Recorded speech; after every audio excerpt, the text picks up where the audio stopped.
भाई कोई गिरा विरा नहीं है क्या इधर कभी? बच्चे नहीं आ रहे हैं, चाहे सरकार बहुत सारे अभियान भी चला रही है। जब आपको जाति से नफरत है, उनके जात से नफरत है, तो क्या पता हम आपके सामने मरने लगे, आप ना उठाओ हमको, ना बचाओ, तो केवल वोटें लेने आओगे। ना रेलवे है, ना रोडवेज का भी डिपो है। एयरपोर्ट तो है। एयरपोर्ट है तो गरीब जनता एयरपोर्ट हवाई जहाज से कहाँ उड़ पाएगी भाई। रामलीला में हम लोग जाते थे तो कम से कम अगर 40 हिंदू गया है तो 60 मुसलमान जाते थे रामलीला देखने। श्रावस्ती ही वो जगह है जहाँ बुद्ध ज्ञान प्राप्त करने के बाद सबसे ज़्यादा रहे। कहा जाता है यहीं पर उन्होंने अपने ज्ञान का सबसे ज़्यादा प्रसार किया। लेकिन आज श्रावस्ती उत्तर प्रदेश के सबसे पिछड़े जगहों में से गिना जाता है और शिक्षा के मामले में भी श्रावस्ती काफ़ी पीछे रह गया। लेकिन कौन है इन पिछड़ों में भी सबसे अंतिम? कौन है द लास्ट मैन?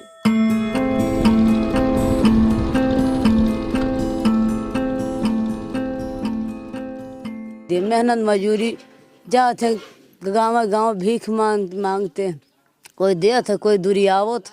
गांव में भीख मांगते? हाँ हाँ, हमारे तुम्हारे घर बना है से जाते हैं दीदी, चावल आटा मांग के लाते, तो बच्चे खाती, कुछ नहीं, हमारा कोई नहीं सुनता है दीदी।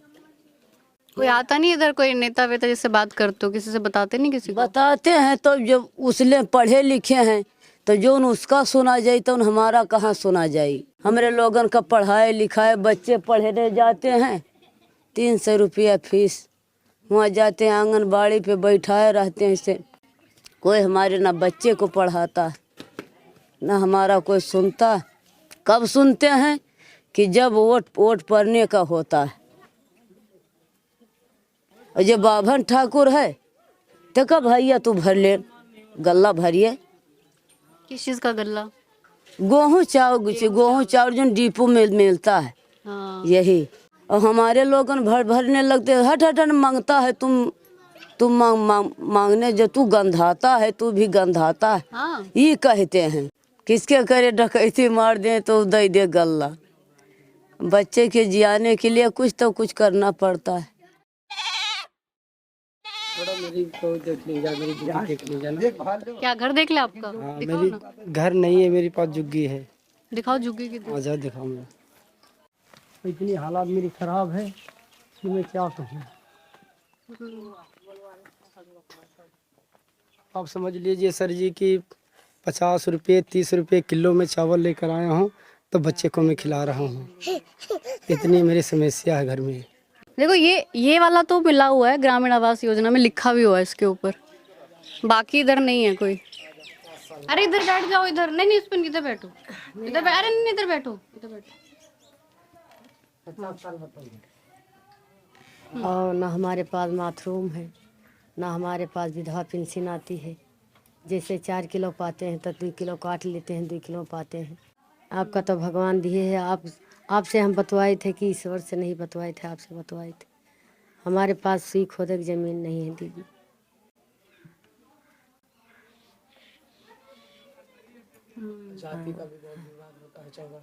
जाति का विवाद होता है? क्या विवाद होता है? जो होटल जो खुला हुआ है, इसमें अगर हम लोग बैठ जाते हैं बराबर में तो बैठने नहीं देते हैं। अच्छा। जग में पानी नहीं पीने देते हैं। हाँ, बोलते हैं कि तुम ये जात के हो, हमारे साथ बैठ नहीं सकते हो। इतना होता है? हाँ, अब तक? अभी तक होता है, और एक बार नहीं कई बार हम लोग बोल चुके हैं। लड़ाई भी कई बारों से हो चुकी है कि जैसे हम भी पैसे देते हैं खाने के लिए वैसे आप भी देते हो। क्या आप इंसान हो? हम इंसान नहीं है। हमारा भी वही खून है, आपका भी वही खून है। कोई प्रॉब्लम पड़ जाए हमारे सामने आपको तो हम देखेंगे, आपके सामने हमको पड़ जाए तो आप हमको देखेंगे। पर ऐसे नहीं होता है, जाति का बहुत वो होता है। पर जो वो ब्राह्मण है, जो पंडित है और जो ठाकुर है और भी कोई जाति तो बोलते तुम लोग तो महावत है, तुम्हारा जाति अच्छी नहीं लगती, तुम बराबर बैठ नहीं सकते हो, बराबर खा नहीं सकते हो। कहीं शादी विवाह में चले गए, किसी के बुलाने में न्योता करनी, वहाँ भी नीचे बैठ के खाना पड़ता है। तो जब जाति ही खराब है तो जाति के पास वोट ना मांगने हो, उनसे वोट क्यों लेते हो? जात सही बात है, जब जाति खराब है तो वोट मत मांगने हो। वोट मत मांगने हो। जब आपको जाति से नफरत है, उनके जात से नफरत है, तो क्या पता हम आपके सामने मरने लगे, आप ना उठाओ हमको, ना बचाओ, तो केवल वोटें लेने आओगे। ना बाथरूम बना हुआ है, ना पेंशन आता है, और जो राशन मिलता है वो भी भरपूर नहीं मिलता है। बोलने जाओ, कुछ करने जाओ तो उसमें दहशत दिखाई जाती है, कड़ाई दिखाया जाता है, तो उसके लिए मार तो कर नहीं सकते। हम भी ऊपर वाले के सहारे पड़े हैं। कितने साल से यहाँ पर हमारी पीढ़ी कुछ हम लोग चले गए बाहर पंजाब, साल 2 साल घर से चले गए सारे परिवार। कहीं दिहाड़ी पाए, दिहाड़ी नरेगा में काम कर लिया, उसी में पैसे वैसे जोड़ के मतलब 8-10 साल लगातार हम लोग कमा करके तब इस घर को बनवाया। कितना पैसा लग जाता होगा ये ऐसा घर बनाने इसमें तो 3 लाख रुपए लगा है मैडम। 3 लाख कैसे किया फिर ये मजदूरी करके बाहर जाके? इधर कोई मीडिया वाला लोग आते नहीं क्या आप लोग के पास? आते तो कोई नहीं। आप हम बता रहे हैं कि आपसे खाली पहली बार आपको देखा है यहाँ। जैसे मंदिर में जाएंगे तो कोई व्यवस्था बना के रखेंगे तो अगर हम यहाँ बैठेंगे तो वहाँ बैठेंगे, इतनी दूर का फासला वो लोग कर देते हैं। बाकी बराबरी में नहीं वो मिलता है हम लोग को सम्मान कि जब बराबर में बैठा के हमको वो मान सम्मान मिले जैसे एक दूसरे को मिलता है। जैसे ऊंची जात को हम शूद्र हैं तो हरिजन शूद्र हैं, हम लोग को वो नज़र में देखते हैं कि ये कुछ लायक नहीं है, समाज लायक है नहीं है, ये गंद चीज़ है, गंदगी वाले इंसान है, ऐसा वो लोग एहसास करते हैं अपने मन में जी।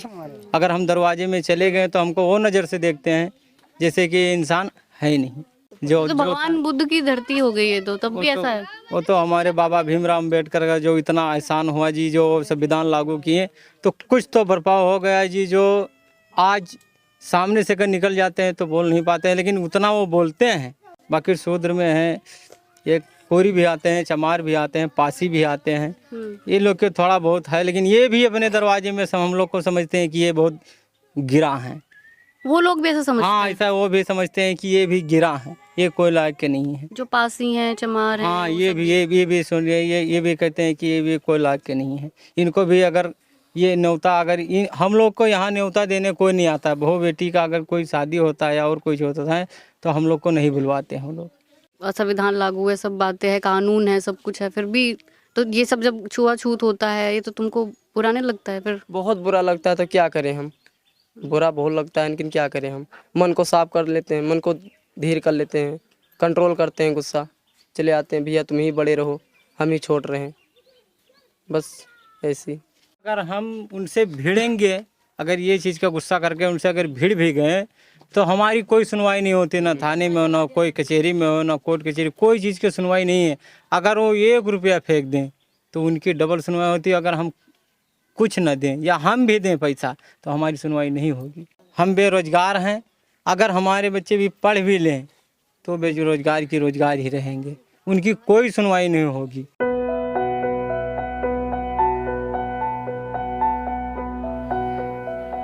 ये गिलौला ब्लॉक में एक प्राथमिक स्कूल है। आप जैसे देख पा रहे हैं कि इधर बिल्डिंग भी है, हम अंदर गए तो अंदर टीचर भी हैं, बच्चे नहीं आ रहे हैं।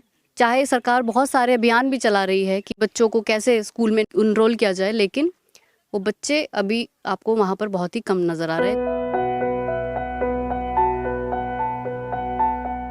स्कूल कितनी दूर है? 1.5 किलोमीटर। तो 1.5 किलोमीटर पैदल चल के जाना पड़ेगा। कुछ और साधन नहीं है क्या जाने के लिए? लकड़ी का पुल है।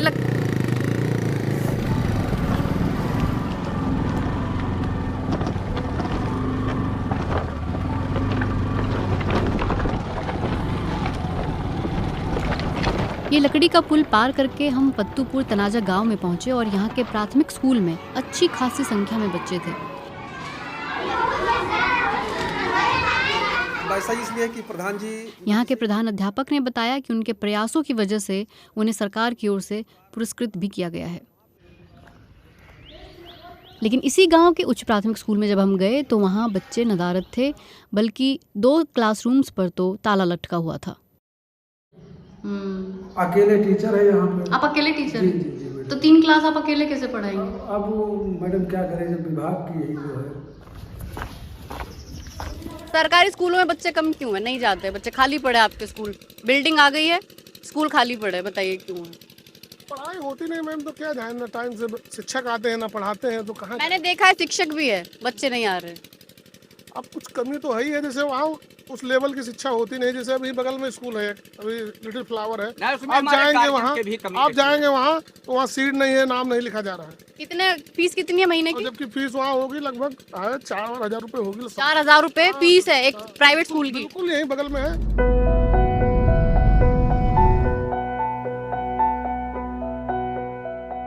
श्रावस्ती के जब आप देखते हो, सरकारी आंकड़े देखते हो या मीडिया में न्यूज़ देखते हो, तो खुद सरकार मानती है कि श्रावस्ती यूपी के सबसे पिछड़े जगहों में से एक है। क्यों है पिछड़ा? मतलब मैं अगर देख भी रही हूँ चीजें, तो आपको क्या लगता है क्यों पिछड़ा रह गया ये? इसमें शिक्षा का जो प्रचार प्रसार है वो बिल्कुल नहीं है, और वो इसलिए नहीं है कि जो शैक्षिक संस्थान हैं उसमें जो वास्तव में जो चीज़ होनी चाहिए वो चीज़ नहीं है। जैसे यहाँ पर जो सरकारी टीचर हैं तो वहाँ एक प्रतिस्पर्धा चलती है कि फलाने नहीं पढ़ाते हैं, क्या ज़रूरत है, हम भी अपना ऐसे समय काट लेंगे। और यही होता है। हमारे तो सामने, घर के सामने स्कूल है, हम तो देख रहे हैं।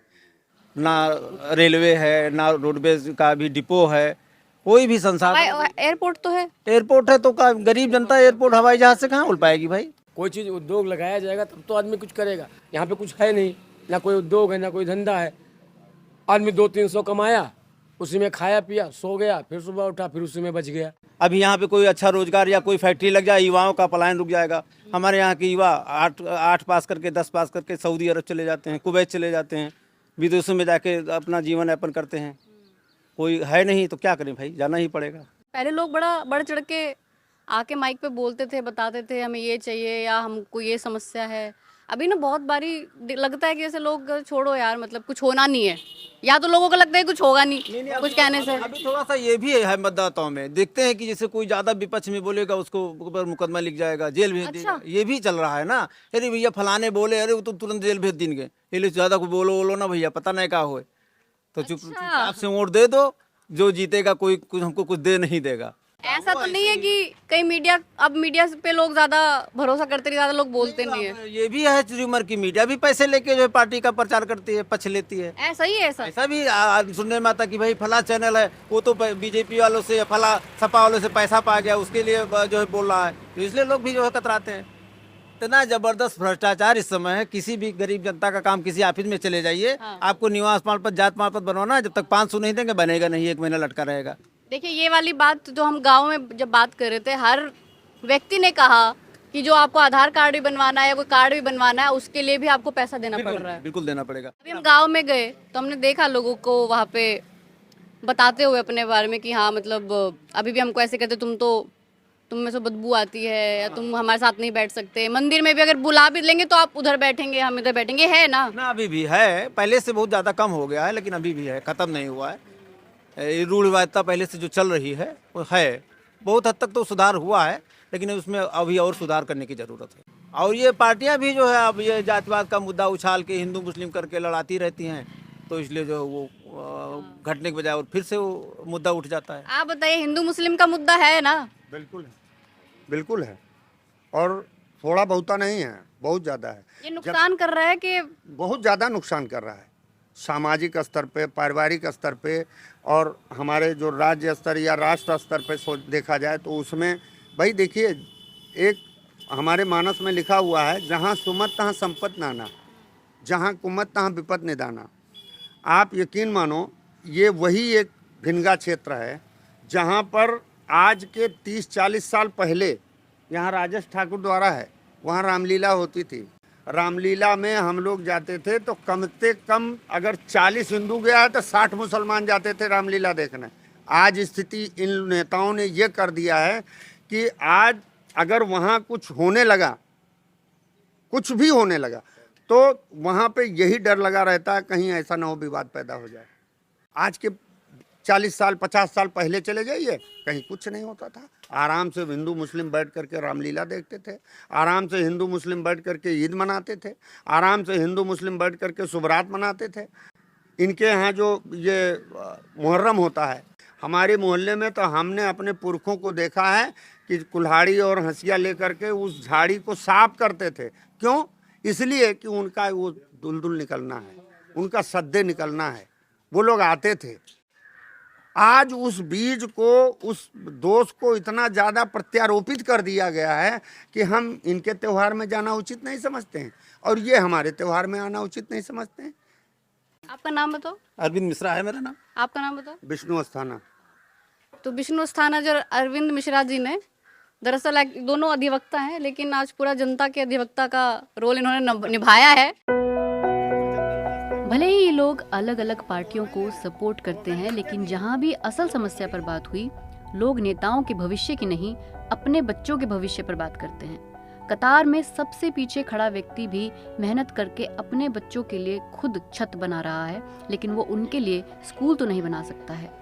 जो कतार में आगे बढ़ता जाता है, वो बच्चों के लिए प्राइवेट स्कूल खोजता है। दीपक जसरोटिया के साथ मैं सर्वप्रिया सांगवान, नमस्कार।